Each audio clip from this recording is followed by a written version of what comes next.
गेल्या काही दिवसांपासून मणिपूर या विषयाला धरून विरोधकांनी अविश्वास प्रस्ताव जो आणला त्याच्यावरती चर्चा सुरू होती. अपेक्षा ही होती की या अविश्वास प्रस्तावाच्या निमित्ताने का होईना पंतप्रधान मणिपूर या विषयावरती सविस्तर आणि मुद्देसूद बोलतील.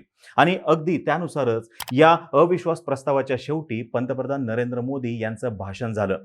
तब्बल 2 तास 12 मिनिट ते या संदर्भात बोलले, पण या संपूर्ण भाषणामध्ये त्यांनी मणिपूर या विषयाला केवळ 5 ते 6 मिनिटं दिली आणि स्पष्ट आणि मुद्देसूद असं ते काही बोललेच नाहीत.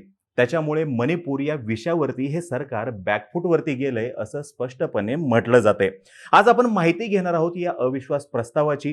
नेमकी विरोधकांची अपेक्षा काय होती या अविश्वास प्रस्तावावरती आणि सरकारने या अविश्वास प्रस्तावावरती नेमकं काय उत्तर दिलेलं आहे. मोदी यांचं भाषण जे झालं त्या भाषणामध्ये नेमकं काय आहे, त्याचा अर्थ काय, हे आपण जाणून घेणार आहोत. नमस्कार, मी अरुणराज जाधव बोल भिडूवरती तुम्हा सर्वांचं अगदी मनापासून स्वागत करतो. संसदेचं पावसाळी अधिवेशन सुरू होण्याच्या पहिल्याच दिवशी मणिपूरमधील महिलांवरील अत्याचाराचे व्हिडिओ व्हायरल झाले आणि संपूर्ण देशामध्ये या एकूण प्रकाराविषयी नाराजगीचा सूर दिसून आला आणि शक्य त्या सर्व माध्यमांमधून नागरिकांनी या घटनेवरती त्यांच्या भावना ज्या आहेत त्या व्यक्त केलेल्या दिसल्या.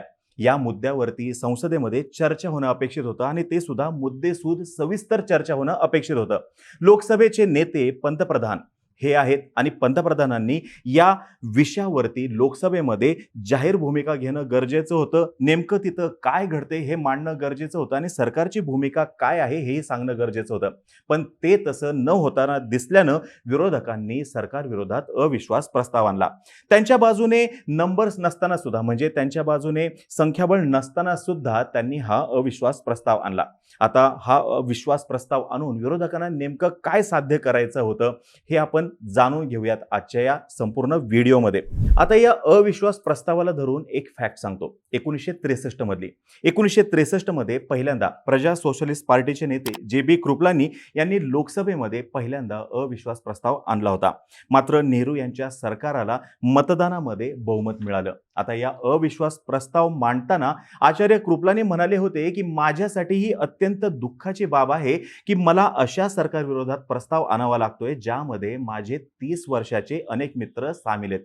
असे असतानाही मी माझे कर्तव्य आणि सत्सद विवेक बुद्धीच्या जोरावर सरकारच्या जबाबदारीसाठी हा प्रस्ताव आणतोय.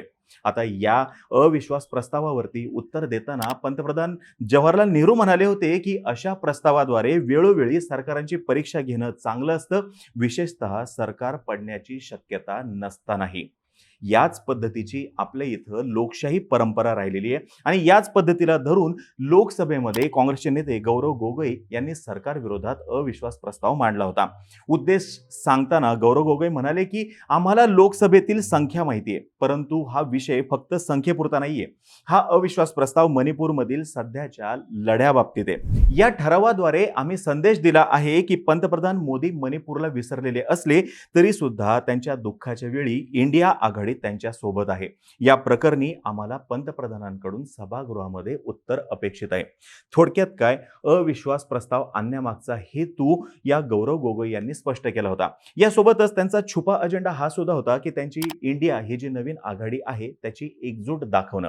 आता त्यांचा हेतू जरी मणिपूर या विषयावरती पंतप्रधानांनी बोलणं हे असलं तरी सुद्धा असं काही पर्टिक्युलर रूल नाहीये की त्याच मुद्द्याला धरून विरोधकांनी उत्तर पंतप्रधानांकडून घ्यावं म्हणून. आणि नेमकं याचाच फायदा पंतप्रधानांनी त्यांच्या भाषणामध्ये घेतलेला दिसून येते. कारण की त्यांच्या संपूर्ण भाषणामध्ये त्यांनी मणिपूरसाठी केवळ 5 ते 6 मिनिटं दिलेली आहेत.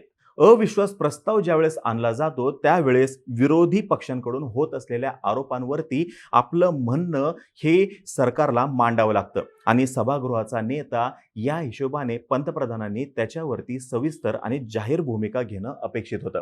आता पंतप्रधानांनी त्यांच्या भाषणामध्ये परत एकदा हाच मुद्दा मांडला की आम्ही या विषयाला धरून चर्चा करण्यासाठी तयार होतो, पण विरोधकच या विषयावरती चर्चा करण्यासंदर्भात काही सिरियस नव्हते. पण परत एकदा मुद्दा येतो तिथंच की आपले जे राज्यसभा अध्यक्ष आहेत त्यांनी 176 अंतर्गत म्हणजे राज्यसभा नियम 176 अंतर्गत चर्चेला परवानगी दिली होती. पण विरोधी पक्षांनी 267 अंतर्गत चर्चा करण्यासाठी नोटीस दिलेली होती. आता बघा सरकार चर्चेला तयार होतं का? तर हो, चर्चेला तयार होतं, पण नियम 176 नुसार. नियम 176 नुसार होतं काय? एखाद्या विषयावरती जास्तीत जास्त 2.5 तास चर्चा होते, त्याच्यापेक्षा जास्त चर्चा केली जात नाही. आणि विरोधकांची मागणी होती ती होती नियम 267 नुसार. महत्त्वाच्या विषयाला धरून दीर्घ चर्चा या नियमानुसार केली जाते. म्हणूनच या ठिकाणी आपल्याला लॉक झालेलं दिसून येते, चर्चेचे मार्ग बंद झालेले दिसून येत आहेत आणि म्हणूनच अविश्वास प्रस्ताव जो आहे तो आणला गेला. लोकसभेचा कुठलाही सदस्य जर का सरकारच्या कामकाजावरती, सरकारच्या धोरणावरती नाखुश जर का असेल तर अविश्वास प्रस्ताव आणू शकतो. फक्त त्याला योग्य तितक्या सदस्यांचं समर्थन मिळणं अपेक्षित असतं. 3 दिवस 18 तासाहून अधिक या विषयावरती चर्चा झाली. विरोधकांनी आरोप केले, मणिपूर हा विषय लावून धरला आणि या अविश्वास प्रस्तावाच्या शेवटी पंतप्रधानांचं उत्तरादाखल भाषण झालं.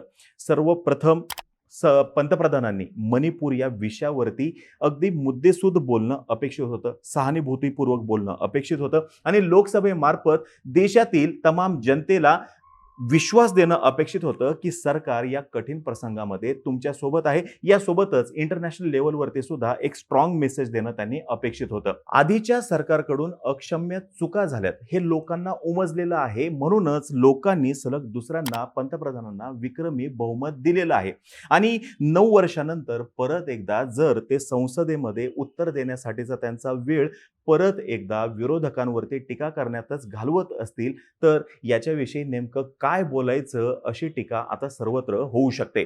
आजच्या दिवशी पंतप्रधान नरेंद्र मोदी यांचे इतका प्रभावशाली आणि करिश्मा असलेला नेता आपल्या देशामध्ये नाही. हे त्यांच्या पक्षाचे नेते तर मानतातच, पण भारतातील बहुसंख्य नागरिक सुद्धा मानतात. परंतु मे पासून सुरू झालेला मणिपूरमधला हिंसाचार अजूनही थांबलेला नाही हे सुद्धा वास्तव या ठिकाणी नाकारून चालणार नाही.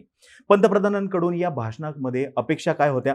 तर मणिपूरमध्ये सद्यस्थिती काय आहे, नेमके काय प्रयत्न चालू आहेत शांतता प्रस्थापित करण्यासाठी, तिथल्या राज्य सरकारची नेमकी भूमिका काय आहे, त्यांच्याकडून कोणकोणती पावलं उचलली जात आहेत, शांतता गट जो गृहमंत्री अमित शहा यांनी तिथे प्रस्थापित केला होता त्या शांतता गटाचं पुढं काय झालं, येणाऱ्या काळामध्ये नेमकं या शांतता गटाची भूमिका काय असेल, त्या सर्व आंदोलकांकडे अत्याधुनिक शस्त्रास्त्र कुठून आली आणि ज्यांनी कोणी महिलांची धिंड काढली या संपूर्ण प्रकरणाची सरकारला आधीच कल्पना होती की व्हिडिओ व्हायरल झाल्यानंतर त्यांना हे समजलं आणि हे सर्व नेमकं किती दिवसामध्ये आटोक्यात येईल या सर्व प्रश्नांची उत्तरं पंतप्रधानांकडून अपेक्षित होती. त्यांनी या सर्व प्रश्नांवरती मुद्देसूद बोलणं अपेक्षित होतं.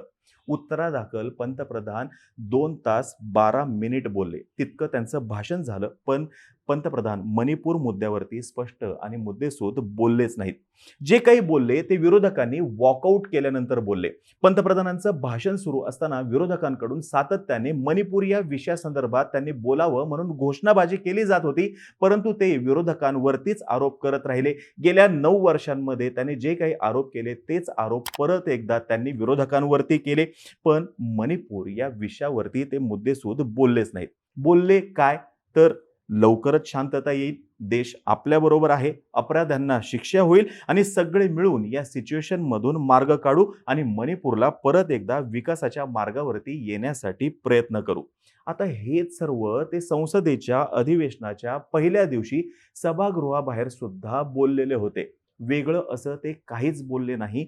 मुद्देसूद बोलणं अपेक्षित होतं हे मी परत परत म्हणतोय. आज खरं तर संपूर्ण देशाला आणि आंतरराष्ट्रीय समुदायाला मणिपूर या विषयावरती मोदी यांची भूमिका जाणून घ्यायची होती, समजून घ्यायची होती.